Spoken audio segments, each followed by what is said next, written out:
thank you so much for being here for Virtual Camp Mystic and Virtual Burning Man. We're delighted, excited for you to be here. And we have some amazing speakers coming up. You're going to love this. So we have Johnathan Swanz. Johnathan is an artist, an educator, and a facilitator living on Oahu in Hawaii. He teaches sculpture and glass blowing at U of H, Manoa, and works in support of individuals and groups to access their authenticity. His interdisciplinary research focuses on conscious embodiment and the materiality of shadow. I like that, the materiality of shadow. He believes that human bodies are temple vehicles for spirit, that creativity must be practiced, and that pleasure and anxiety cannot coexist. As a professional, Johnathan, thank you so much. So grateful to have you here. And then as a co-speaker, we have Andi X. As a professional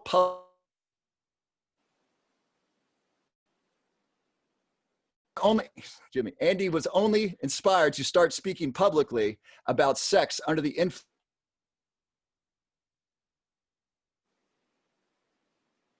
dedicated to up-leveling humanity, and in that full spectrum authenticity of work, sex can never be left out.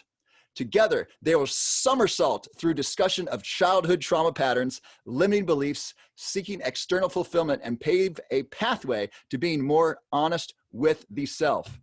Andi, welcome. Thank you so much for being here. Yeah, thanks, Robert.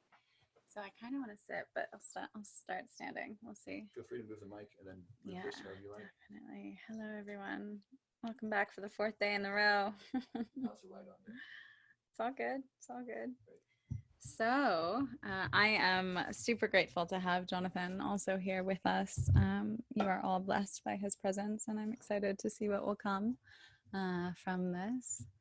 So yeah, I think I'll just start by saying that the title of this talk, The State of Sex Today, is not, it's not meant to be a full instructional how-to. It's not meant to be explicitly tantric in any way. It's really meant to be more than anything, a bit of a diagnostic about where we are as a species, the human race, when it comes level of intimacy that we were never, frankly, either taught or exemplified. And so, yeah, that's kind of my intention, is to reveal that and see what comes from that inquiry. What do you think, Jay? Yeah, I mean, for me, the cultural unwinding is so important for the individual to be able to really come into their own sense of what sexual expression, sexual authenticity, sexual preferences is. And you know, that feels to me to be the first intention to be set for the individual on the path of their own sexual liberation. And how would we define sexual liberation for everyone? I think for me, it would be an uninhibited ability to communicate, ask for, and actualize my desires, my sexual desires. And so, really, yeah. If we look at you listening, or like your neighbor or your roommate or your cousin, just think to them for a second and see if their sexual desires are liberated. And maybe some of them are. I mean, this is the Burning Man crowd, of course. And if they are liberated, are they liberated in a way that's based on consent? Are they liberated in a way that bleeds into every other aspect of their life, how they're communicating themselves sexually? Is it from an area that's repressed elsewhere? Or is it from true liberation, not only in sex, but in their work life, in their relating life, in their friendships, in their relationship with food? Yeah, it's really holistic in that. And I think that the state of sex today is not only imbalanced in that it's not liberated, right? There's a lot of just rigidity and not knowing, right? No territory for exploration or experimentation. But also when it is liberated, sometimes it's liberated to a polar end where it's almost like an explosion. of other parts of their life that aren't being liberated. And so I'm advocating for the holism of that liberation.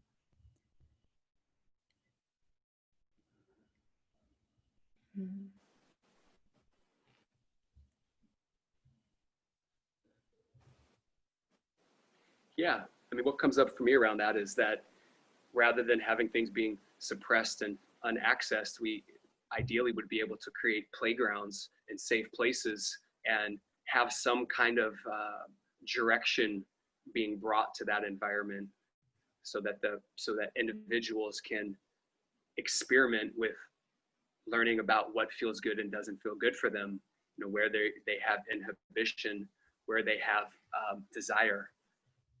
And you know, having, to me, it's really so important to create that space for play. I really like to differentiate between play and practice. And play is just really wandering and not knowing exactly what might show up. And to have an environment that supports that's really unique. And then practice is like, these are skills that I want to build. And I know that if I do these particular exercises or activities, I'm going to develop these skills. So I think that those two are really, and they're important for me to differentiate and to hold high value for. I love that. And I also love the pause between us going back and forth, because it demands that everyone kind of take a second to seep in whatever's being shared or whatever's coming through us. And I want to inquire more into the environment, right? We had talks about psychedelics yesterday with Rick Doblin presenting. And of course, the most important thing when it comes to any kind of journey, which is a form of play, unknowing of the outcome, we come into the importance of set and setting. And so what is the current environment inside of us? What is our own emotional trajectory? A la the trauma piece can come in, or awareness of just simple human needs like sleep and hydration, and a level of nourishment that goes beyond food. And then setting, what environment are we in? Do we feel safe? And that could also be not only externally, do we feel safe? Think about like a 13-year-old masturbating in their room as their mother walks in on them, like the traumas of that, to do we feel safe in our head from that trauma that's come before? And so what would you say, Johnathan, how would you advise people to have the optimal environment for the play that you're recommending? Yeah, I think you're pointing to something really important, the internal environment and the external environment. And, you know, for me, it's so much about nervous system regulation and working with myself and working with other people to be able to have a self-awareness of when their body is going into even a mild state of fight or flight or freeze. You know, when the sympathetic nervous system becomes activated, how can we bring it back in? How can I self-regulate and go into a place of where I'm open and trusting of the environment that I'm in externally? And if I don't have an internal awareness and ability to self-regulate, then it's hard for me to be able to engage the external environment in an open way. And so I'm going to have judgments and ideas of what might be and not actually experience them for what they are, and bring with me all of that baggage that I carry from getting caught masturbating at 13 or whatever it is that happens for the individual. Will you trace with us through kind of a storyline of, like, tell us the story of that happening so it feels more real to everyone? And I can also contribute if you'd like. Sure. A storyline of trauma unwinding, or what are you asking for Yeah, there? and of creating that safe space. Like, what does that look like? Like, you know, Lindsay, this person, or Sal, this guy, you know, Yeah. like what happens for them? Okay. I mean, I can just think of personal experiences. Okay. And yeah, that just makes it easier in terms of wanting to be able to actualize some kind of fantasy or some kind of sexual fantasy or practice experience, and in a situation when I was in a relationship a while ago, my partner had asked me what was one of my sexual fantasies. So I shared this with her, and she became really upset because it didn't involve her, and it couldn't have involved her. And so there was her desire to ask me of a fantasy. I shared it. I got rejected from that, and then I shut down. So that became a situation where it was really difficult for me to be willing to express in the future what it was that I desired. And so there had to become an internal acknowledgement that my desires and my wants are legitimate and okay, and that I can accept and embrace those, and then have exercises, smaller bits of exercises to reaffirm trust in that external relationship. Does that start to map it a little bit? Yeah, I also want to know how you returned to play from that place of like, ouch. That yeah, well, I mean, I returned to play mostly when I got out of that relationship.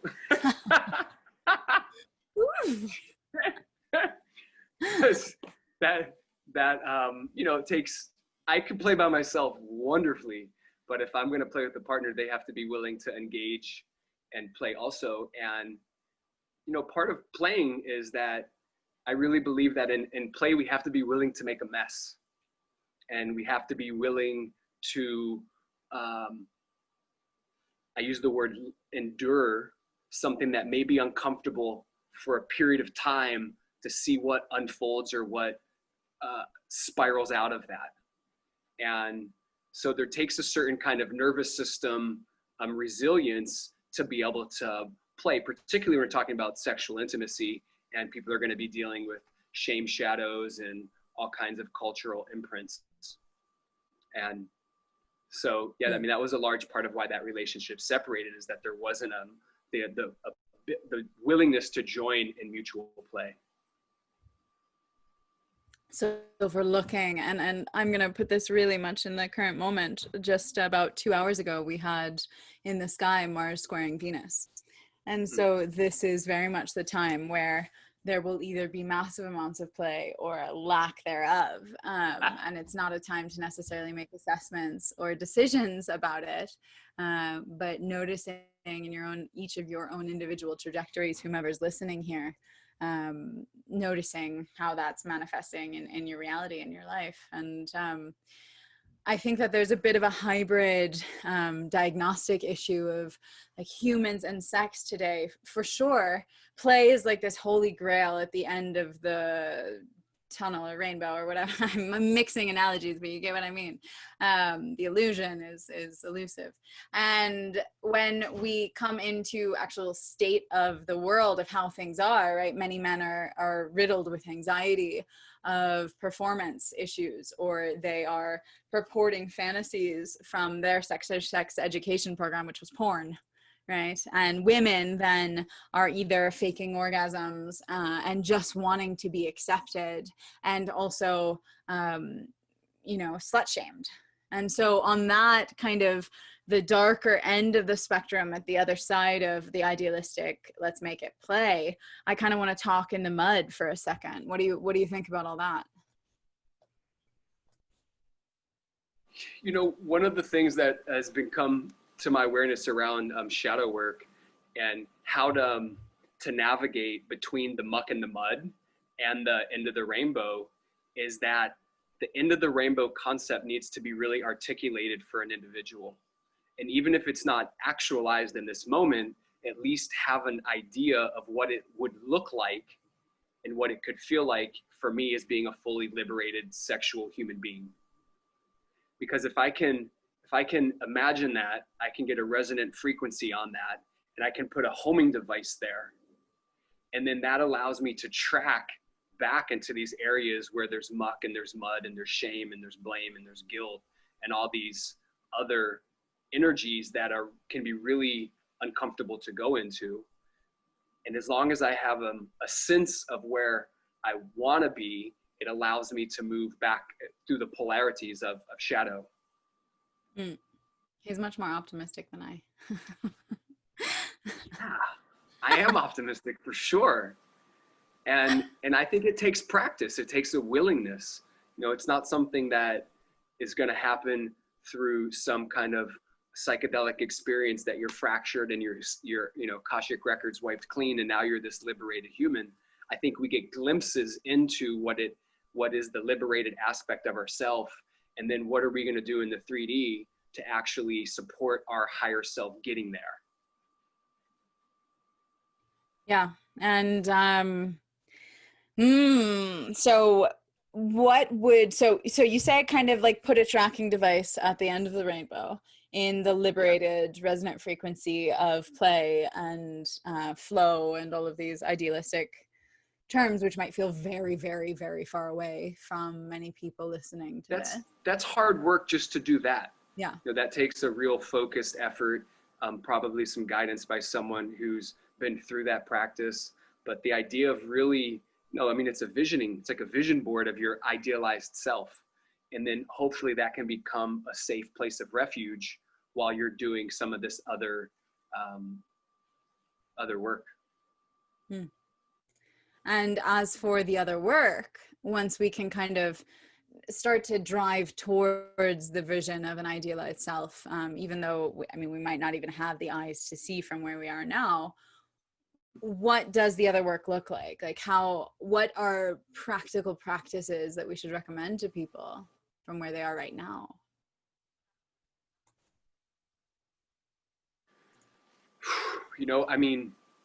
I think we have to, for me, I work with myself, I work in a men's group, and then I work with individual people facilitating me and working with other people. And I encourage all of that. So I think it's important to have personal practices that are really efforts to open up the energetics of the body and really help open up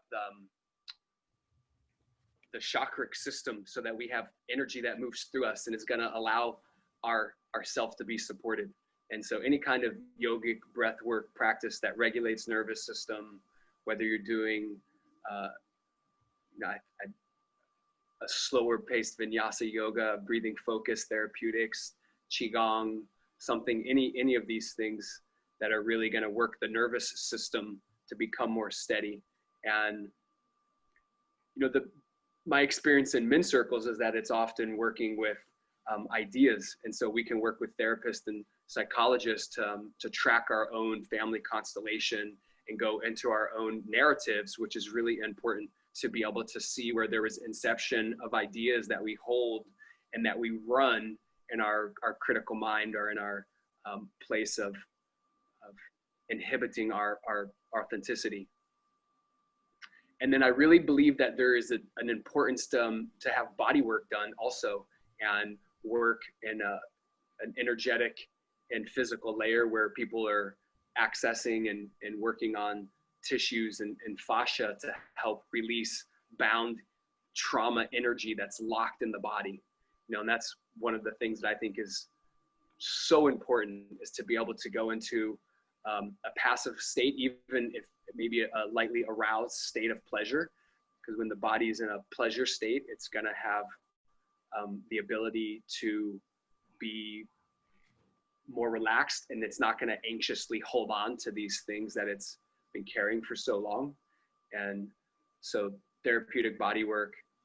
And then, there's different ideas of shadow exercises and practice.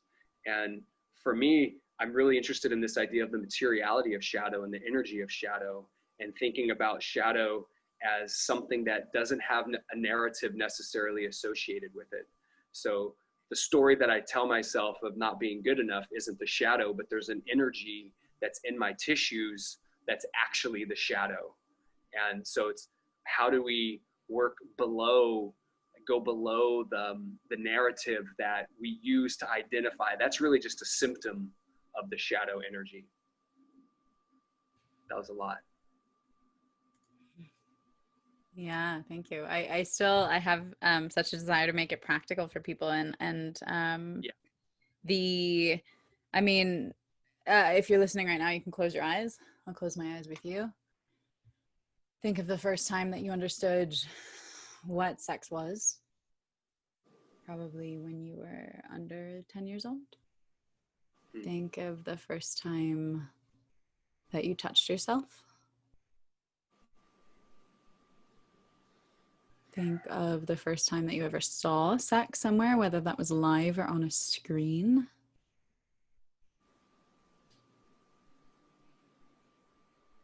Think of the first time that you were, one of the first times that you were embarrassed about sex, or you tried to hide it, or you felt shameful. And notice if nothing's coming up. If you're not able to access these memories, that in itself is telling us something. And then from where you are, notice your breath. Allow it to fall deep into the belly. The ribs expand, the shoulders relax. There's space between the back teeth. A slight smile behind the eyes. Now think of the first time that you felt pleasure, like fully let go pleasure,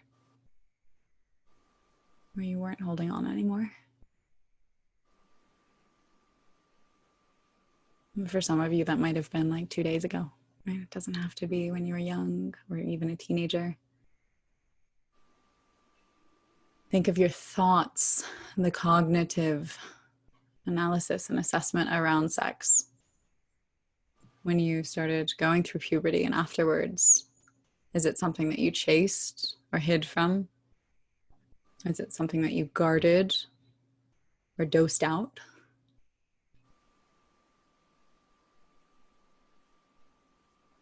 Think of what emotions were entrenched in the discussion with your friends. And then maybe you're a little older now, in your 20s, early 20s. Think of partners that you've had. Think of how different you showed up with each.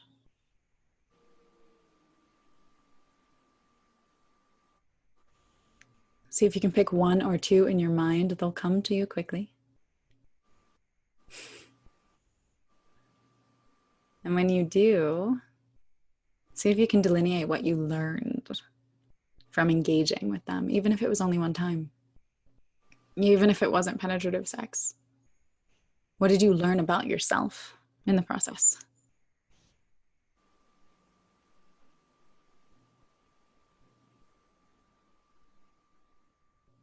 Notice if any memory brings sensation or awareness in your body right now, right here.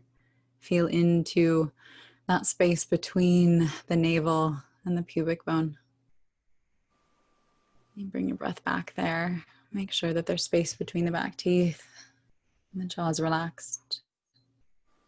Slight smile behind the eyes, neck is loose. Now think of the most traumatic event that you've had in relation to sex. Like a nightmare come true. Whether for a man it was premature ejaculation, not being able to get hard, being walked in on. And for a woman, maybe it was just uncomfortable, undesirable. Maybe it was an unconsensual experience, rape. Go there. And breathe back into that space beneath the navel. Relax the shoulders, smile behind the eyes. Go there with grace, like you're looking through someone else's eyes watching this event. Take another breath wide through the ribs. And see what feeling comes there. Is there any other time in your life, non-sexual, where you felt this exact way?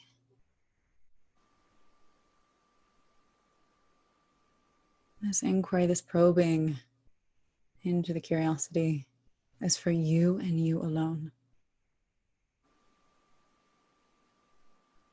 This is the pathway. This is the dive deep into the muck, sinking the toes into the mud, squeezing it between your claws.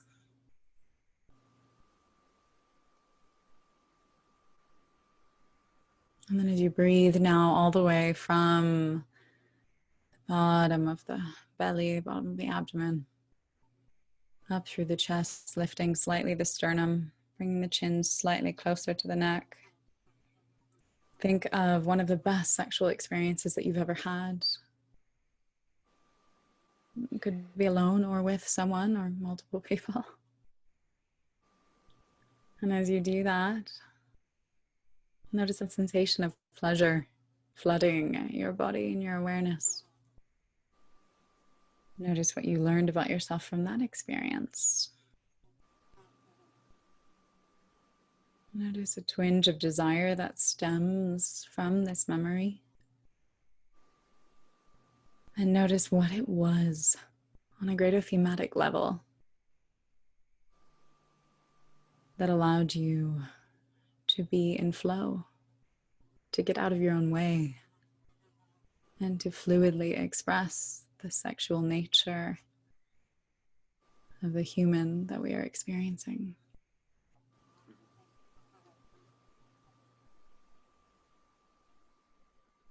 After you've gone through this journey, kind of take an inventory before opening your eyes of everything that you've collected, everything you've learned about yourself, the discoveries you've made just by asking yourself questions and allowing yourself to be safe enough to go and seek or listen for answers. Take another few breaths.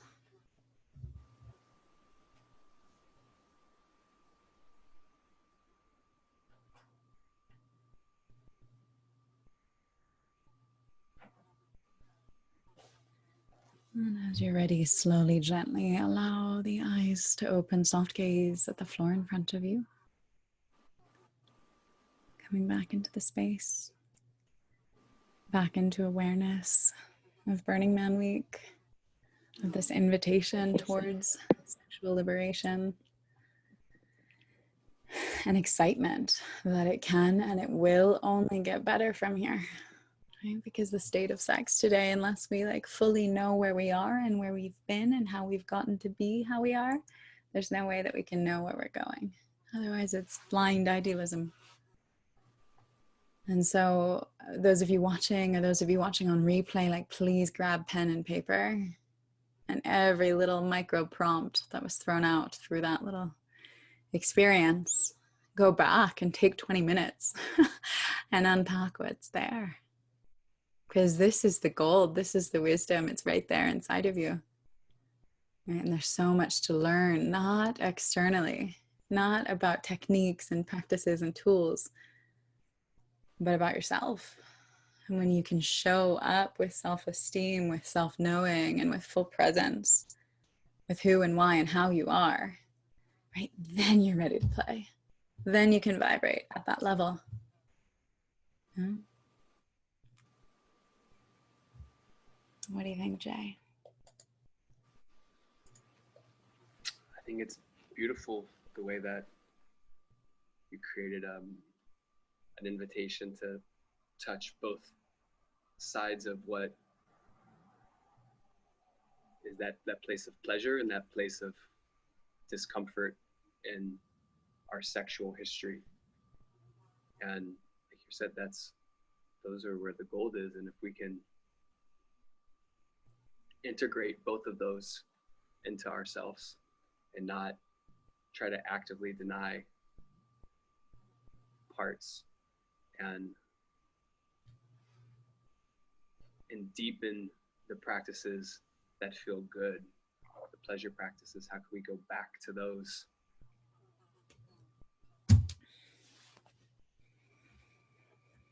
Yeah.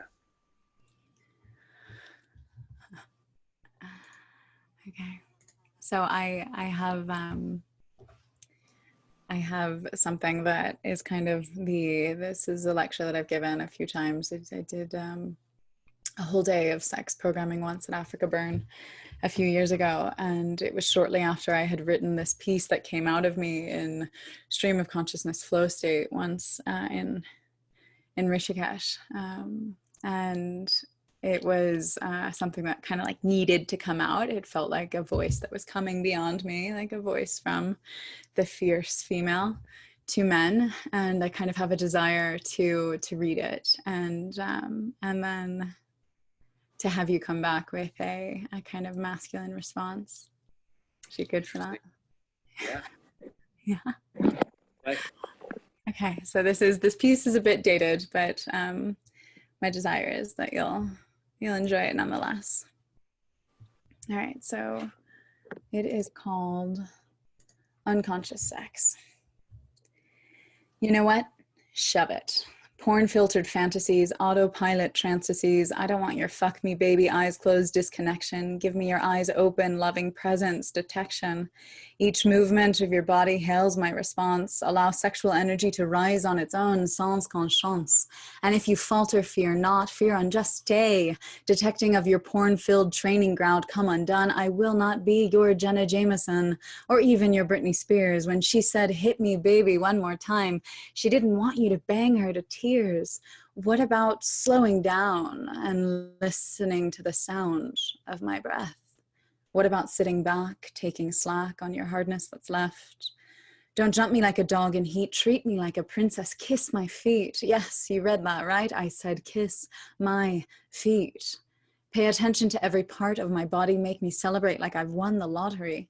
Realize that my labia are as sensitive as your testicles, and likely my nipples are less sensitive than yours. Cut me graciously with loving attention. Realize which part of your hands is touching me. Is that too much to mention? The plant of the palm assures me you're here. The grasp of the fingertips tells me you'll stay near. I won't engage in unconscious fucking. For that, we've invented dolls like turducken. So give it to me, baby, but make sure it's not after your next pub crawl. For people today, they drink to run away from their problems and fears and what their self-sabotaging minds have to say. And when you mix drinks and sex, you're left with morning after pills and a host of regrets. So here and now to all that read, I call in your presence, attention to your steeds. The time has come to blast this counter-revolution from caveman digital age, porn pervasive sex, internet heralded in unconscious drunk bets on who you can fuck and how you can conquer. We're all just using each other. Don't squander. Back to my place, making that face. Continued disempowerment, precious life force energy spent on wasted nights and wasted lives. When will we put our big people pants on and learn how to thrive? So put down the beer and lend me your ear. Tell me your insecurities so I can kiss them in near. Tell me your fantasies so that I can destroy them and we can create new ones more potent than poison. Just you and me here. Let me see what becomes clear when we actually connect and touch each other's necks with gentleness and love, the presence of a dove. Peace between us, not some menacing guilt, escaping Jesus. Premarital sex protected, condom separates. So we take birth control and get IUDs to ruin our fate. Hormones unbalanced. Ladies, please don't. You're fucking with your body for years longer than you know. But what should I do? She cried to me. Start to sleep with men who retain their seed. Yes, men, it's an art, but really the revolution must start. You're wasting your aliveness and losing potent slyness. Inner orgasms are splendid. Hold it in and get your pendant on my coat of arms. I know. Who am I to direct the penis show? I'm a woman, you see, but when it comes to our bodies in contact, I do have a say. I'm not talking to gay men. They can go party away. But if you're going to put it inside of me, I require you to master your energetics so you can stir my stew. Read up on it, as discussed by Jesus, Mohammed, and Moses too. Shiva withheld. That's how he became king of the crew. So as I near my final soliloquy, what is it that I shall say in summary? Number 1, men, hold it in, start training now. Number 2, women with birth control, don't kowtow. Use condoms until you feel it's okay. Don't have sex while drunk unless you want to wake up scathed. Number 3, that was, so on to number 4. And be very careful with whom you allow to knock on your door. Number 5, men, when we do let you in, please treat our body as your next of kin. Worship us and request solicitation for feedback on what you're doing and how it rules our nation. We want you to be our kings, you see. And when we feel comfortable and trusting, we'll get down on our knees. So on that note, number 6, men, don't fucking dare ask for us to suck your dicks. We'll do it, we will, but only when inspired. Otherwise, go ahead. There are prostitutes to hire. Number 7, and it will be my last, ladies and gentlemen, go slow and enjoy it. Sex is a meditation, a full-on physical simulation. Get out of your head and into your partner's heart. No one was ever enlightened by sloppy sex, by sloppy, drunk, disconnected sex just left in the dark. So it's time to ejaculate this tidal wave of consciousness. Talk about it, share your experiences, and use the Me Too Pocahontases to pave our way into a new sexual revolution. You deserve this. Let's make conscious sex an institution. Amen. Wow. You haven't heard that, no? I never I haven't heard that, Andi. No. Okay. What a gift. What a gift.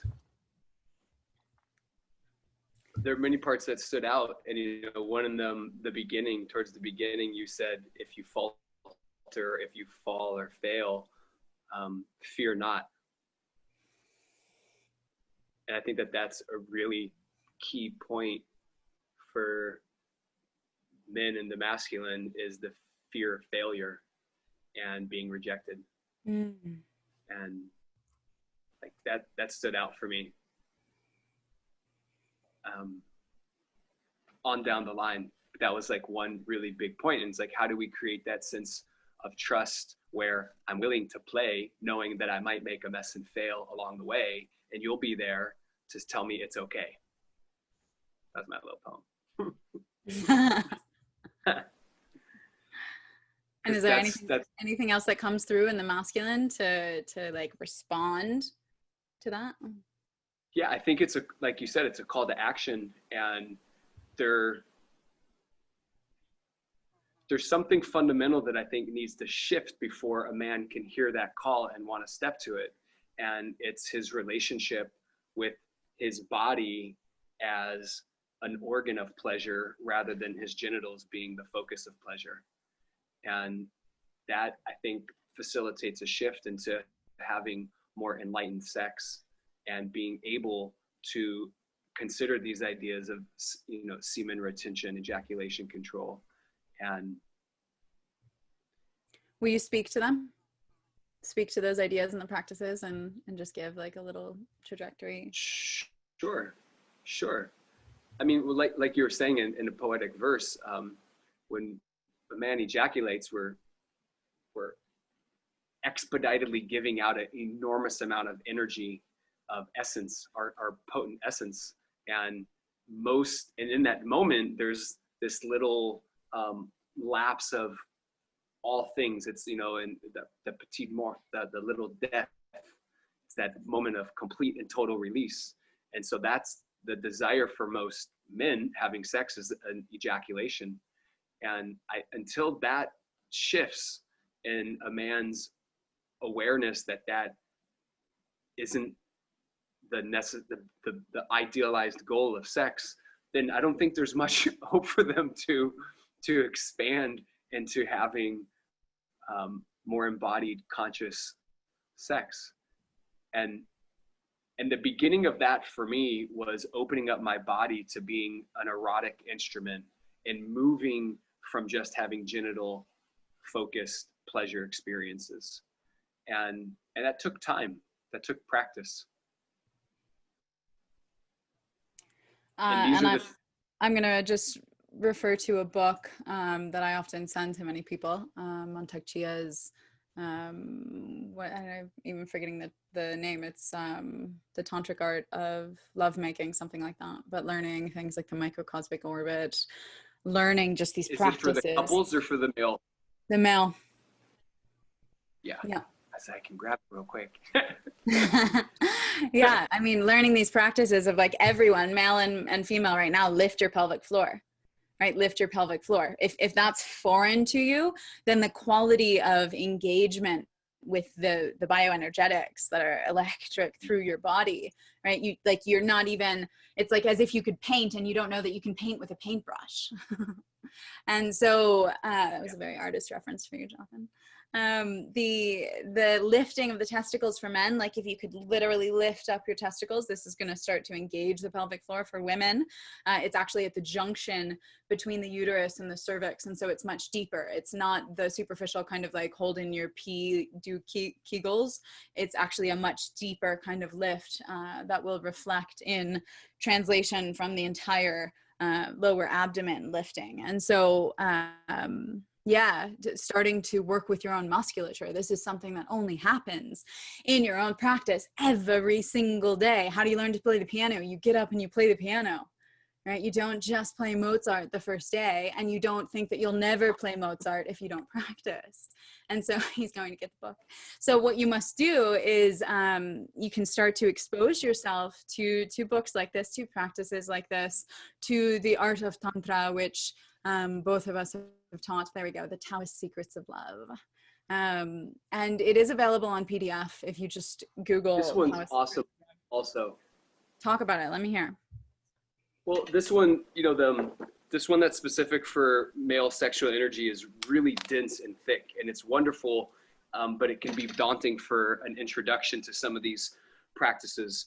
The multi-orgasmic couple is incredible because it covers both male and female practices, partner practices, and it's basically a survey of other books that he's done put together. So that one I just think is a really good entry, particular for someone who's in a relationship and both partners want to explore that.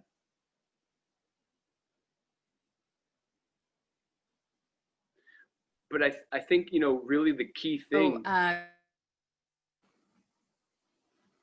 You Google PDF, if you search for those titles, free online. Yeah. And I think there has to be a paradigm shift in believing that my body experiences pleasure and that it's not just my genitals that experience pleasure. And like, to me, that is a place that needs great play, and to come to it with, you know, however we want to do this. I just led a play shop a couple nights ago, actually, that was using fruit feeding as an exercise for sensuality and pleasure, and really dropping into smelling the fruit and feeling the fruit and tasting the fruit and listening to the people eating the fruit and opening up all of the senses, because all of the senses are portals for pleasure to our body. And we get really, you know, focused on this idea that pleasure comes through the genitals around sex, and it's such a limiting approach.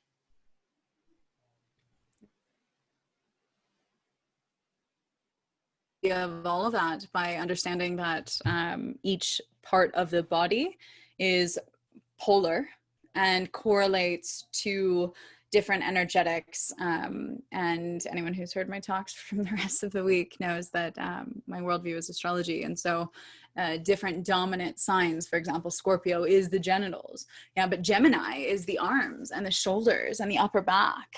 And so, like, dealing not only with your sun sign, like this is not sun sign related, if anything, it's more Venus for women and Mars for men. When you know where those planets were placed in the sky at the moment of your birth, there was a magnetism that will actually imprint upon your body where you can experience most pleasure. And most of you will know this. And so looking at the astrology of it will just confirm it, but also knowing the astrology of your partner to be able to gravitate towards those areas and hold that polarity. And if you are genital focused, then, like, you know, reach down for a foot or an ear, you know, like help in that process of spreading, especially if the person's overwhelmed. And in the poem, you mentioned something about maybe the man would realize his nipple was more sensitive than the woman's nipple, something like this. Yeah. And I thought that was awesome, because that was, you know, the invitation to look beyond the genitals for pleasure and sensation. And it took me a really long time to cultivate the heightened sensitivity in my nipples, you know, that I have now. But it only came after I was really able to shift again the focus from the genitals. And, like, I'll leave it at, I mean, I'm overemphasizing that, but there has to be that mental shift, and then exercises and practices of absorbing pleasure through the body and other places, and erotic pleasure. Like, you know, it can become erotic. Should we do the screen share of the video you sent me? Do whatever you like, Andy. So we have about 5 minutes left, and I want to open to questions. I see here in the chat, Marnie has said, bless you for this, so deeply speaking to me, re nervous system. Yes, nervous system distress is huge. Like we can't even dream about play if we are in a constant state of dysregulation when it comes to our nervous system. At the end of the day, like this is the piano thing. When you wake up in the morning, come to your breath, come to a sense of understanding of where you are on an energetic level with your nervous system. Are you stressed? If you're stressed, you know how to calm yourself down. And so there's a multitude of practices, whether they be Tai Chi or yoga or pranayama or whatever it is that you want, yoga nidra, laying down, putting your legs up the wall, whatever it might be.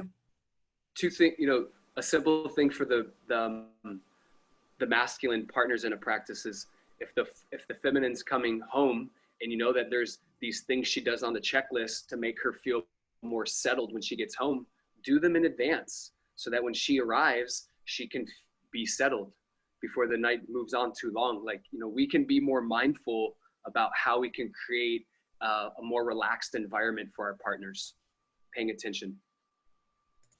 I love that, setting ourselves up for success and ultimately in any kind of polar partner work. And I also want to just like put a side note out and a disclaimer that whereas this looked like polar masculine feminine and that discussion, that it's applicable pansexually. And it's also applicable possibly to multiple partners, because at the end of the day, it's about us. It's about us being with ourself. And so I'll mention that again, that's where sexual expertise, that's where liberation, that's where all of that stems from, is the ability to be firmly rooted in yourself and present with your own experience.